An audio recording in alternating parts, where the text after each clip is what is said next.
Friends, എല്ലാവർക്കും പുതിയൊരു വീഡിയോയിലേക്ക് സ്വാഗതം. ഇന്ന് നമ്മൾ ഡിസ്കസ് ചെയ്യാൻ പോകുന്നത് 2024 കുറച്ച് ഇമ്പോർട്ടൻ്റ് ആയിട്ടുള്ള കറണ്ട് അഫയേഴ്സ് ക്വസ്റ്റ്യൻസ് ആണ്. അപ്പോൾ ഇതിനു മുമ്പ് പാർട്ട് 1 ആൻഡ് പാർട്ട് 2 വീഡിയോ ഉണ്ട്.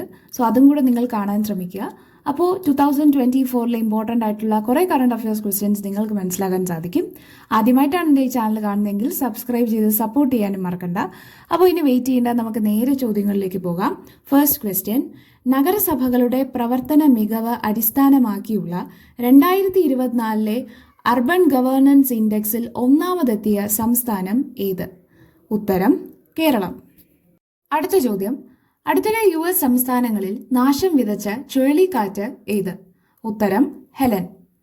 നെക്സ്റ്റ് ക്വസ്റ്റ്യൻ: ഏഷ്യ പവർ ഇൻഡെക്സിൽ ഇന്ത്യയുടെ സ്ഥാനം എത്ര? ഉത്തരം 3.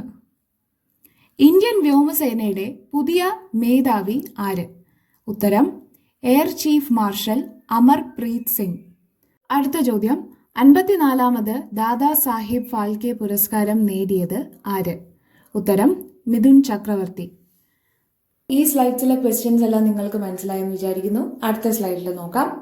എത്ര ഭാഷകൾക്കാണ് അടുത്തിടെ കേന്ദ്ര മന്ത്രിസഭ ശ്രേഷ്ഠ ഭാഷാ പദവി അനുവദിച്ചത്?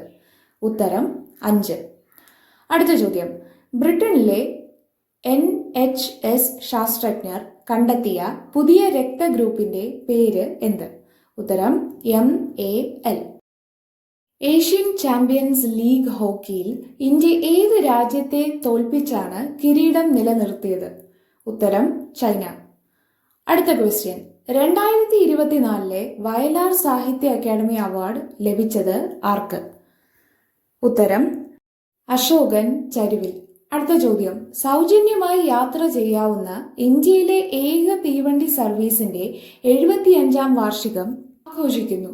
സർവീസിന്റെ പേരെന്തെന്ന് ചോദിച്ചാൽ ഉത്തരം ഭക്രാനങ്കൽ തീവണ്ടി സർവീസ്. ഈ സ്ലൈഡ്സിലെ ക്വസ്റ്റ്യൻസ് എല്ലാം മനസ്സിലായെന്ന് വിശ്വസിക്കുന്നു. അടുത്ത സ്ലൈഡ്സിലെ ക്വസ്റ്റ്യൻസ് നോക്കാം. നെക്സ്റ്റ് ക്വസ്റ്റ്യൻ: ഏഷ്യയിലെ ഏറ്റവും വലുതും ലോകത്തിലെ ഏറ്റവും ഉയരത്തിലുള്ളതുമായ ദൂരദർശിനി ഏത്? ഉത്തരം മേജർ അറ്റ്മോസ്ഫെറിക് ചെറൻകോവ് എക്സ്പെരിമെന്റ് ടെലസ്കോപ്പ്. അടുത്ത ചോദ്യം: 2024 ഒക്ടോബർ 9 അന്തരിച്ച ഇന്ത്യയിലെ വിഖ്യാതനായ വ്യവസായി ആര്? ഉത്തരം രതൻ ടാറ്റ. അടുത്ത ചോദ്യം: ഇന്ത്യൻ ഇൻസ്റ്റിറ്റ്യൂട്ട് ഓഫ് സിൽക്സ് പ്രവർത്തനം ആരംഭിച്ചത് എവിടെയാണ്? ഉത്തരം മുംബൈ.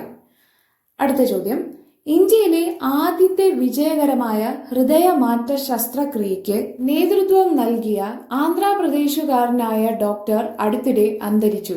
അദ്ദേഹത്തിന്റെ പേരെന്തെന്ന് ചോദിച്ചാൽ ഉത്തരം ഡോക്ടർ P. വേണുഗോപാൽ എന്നാണ്. അടുത്ത സ്ലൈഡ്സിലെ ക്വസ്റ്റ്യൻസ് നോക്കാം. പ്രസാർ ഭാരതി അടുത്തിടെ ആരംഭിച്ച OTT പ്ലാറ്റ്ഫോം ഏതാണ്? ഉത്തരം വേവ്സ്. അടുത്ത ചോദ്യം: 2025 ഖേലോ ഇന്ത്യ യൂത്ത് ഗെയിംസിന് ആതിഥേയം വഹിക്കുന്ന സംസ്ഥാനം ഏതാണ്? ഉത്തരം ബീഹാർ. അടുത്ത ചോദ്യം: കണ്ണുകൾ മൂടിക്കെട്ടാത്ത വിധത്തിലുള്ള നീതി ദേവതയുടെ പ്രതിമ സ്ഥാപിക്കപ്പെട്ടത് എവിടെയാണ്?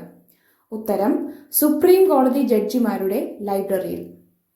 അടുത്ത ചോദ്യം: വികസ്വര രാജ്യങ്ങളുടെ കൂട്ടായ്മയായ ബ്രിക്സിന്റെ എത്രാമത്തെ ഉച്ചകോടിയാണ് 2024 ഒക്ടോബറിൽ നടന്നത്? ഉത്തരം 16ാമത്. അടുത്ത ചോദ്യം: ശ്രീനാരായണ ഗുരു സംഘടിപ്പിച്ച സർവമത സമ്മേളനത്തിന്റെ ശതാബ്ദി ആഘോഷത്തിന്റെ ഭാഗമായി എവിടെയാണ് അടുത്തിടെ സർവമത സമ്മേളനം നടന്നത്? ഉത്തരം വത്തിക്കാൻ.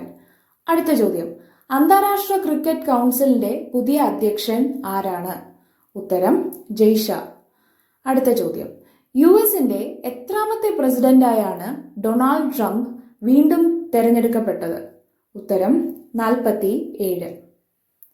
അടുത്ത ചോദ്യം: വൈക്കം സത്യാഗ്രഹം മുന്നോട്ട് വെച്ച ആശയങ്ങൾക്ക് ശക്തി പകരുന്നതിനായി നടത്തിയ ഏത് ജാഥയ്ക്കാണ് 2024 നവംബർ 1 100 വർഷം തികഞ്ഞത്?